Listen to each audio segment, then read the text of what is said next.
दिल्ली चुनाव में बांग्लादेशियों और रोहिंग्याओं पर छिड़े चुनावी शोर के बीच पाकिस्तान से आए हिंदू शरणार्थी इस चुनाव में पहली बार खामोशी से वोट डालेंगे।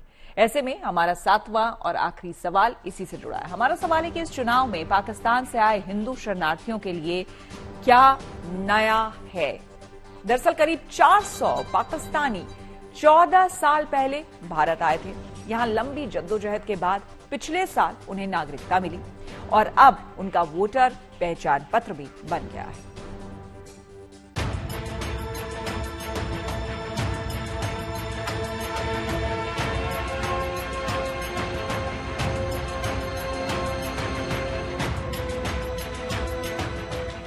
दिल्ली के चुनाव में बांग्लादेशियों और रोहिंग्याओं के मुद्दे पर घमासान मचा है, लेकिन इस पर उठ रहे सियासी शोर के बीच दिल्ली के मजनू का टीला के पास रहने वाले परिवारों की एक खामोश सी बस्ती है।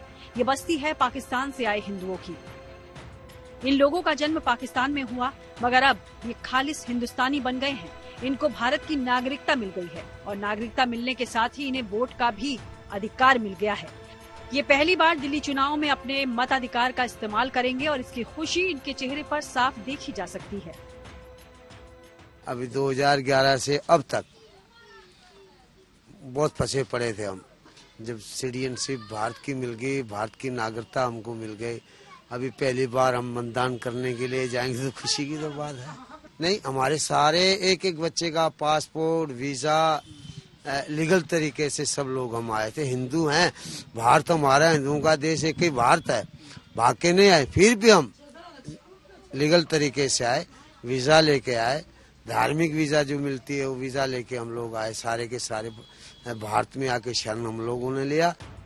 मजनू का टीला और तिब्बती मार्केट के पास की संकरी गली में करीब 300 पाकिस्तान से आए हिंदुओं का परिवार रहता है।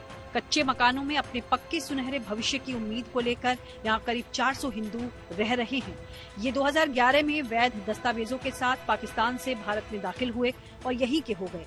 अब ये लोग पहली दफा भारत के किसी चुनाव में हिस्सा लेने जा रहे हैं। पाकिस्तान में अपना घर बार, हमले का खतरा और दर्द पीछे छोड़कर नए देश में नया सवेरा तलाशने आए इन हिंदू परिवारों की सरकार से बहुत उम्मीदें हैं। और हो भी क्यों नहीं, इनके वोट से भी दिल्ली के तख्त पर नई हुकूमत अगले महीने शपथ लेगी। दिल्ली की इस शरणार्थी बस्ती में रहने वाले लोगों की जिंदगी बेहद मुश्किल है। रहने के लिए छत तो है, लेकिन बारिश के दिनों में वो भी अपने हाथ खड़े कर देती है। भारत के नए नवेले नागरिक बने इन हिंदुओं का यहाँ रहना किसी चुनौती से कम नहीं है, लेकिन इन्हें इस बात का संतोष है कि यहाँ कम से कम पाकिस्तान की तरह जान पर खतरा तो नहीं है।